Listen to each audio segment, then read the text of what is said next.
క్రైస్తవుడు అంటే ఎవరు? నాకులాగా తెల్ల బట్టలు వేసుకొని పెద్ద బైబిల్ పెట్టుకొని ప్రసంగం చేసేవాడు కాదు క్రైస్తవుడు.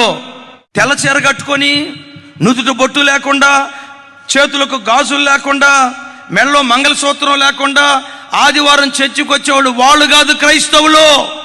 క్రైస్తవుడు క్రీస్తును వేషంలో కాదు, వ్యక్తిత్వంలో చూపిస్తాడు. నిజ క్రైస్తవుడు వేషంలో కాదు, నీ వ్యక్తిత్వంలో నువ్వు క్రీస్తును చూపించాలి. ఒక టీచర్ దగ్గర ఎడ్యుకేషన్ ఉంటుంది, ఒక లాయర్ దగ్గర న్యాయం ఉంటుంది, ఒక ఇంజనీర్ దగ్గర టెక్నాలజీ ఉంటుంది, ఒక డాక్టర్ దగ్గర వైద్యం ఉంటుంది. క్రైస్తవుడి దగ్గర క్రీస్తు ఉండాలి. క్రైస్తవుడి దగ్గర క్రీస్తు ఉండాలి. సెల్ ఫోన్లో స్క్రీన్ మీద కాదు, జేబులో ఫోటోలో కాదు, గోడల మీద కాదు, బీరువాల్లో కాదు, నీ గుండె గదిలో, నీ ప్రవర్తనలో లోకానికి క్రీస్తును చూపించే వ్యక్తివై ఉండాలి.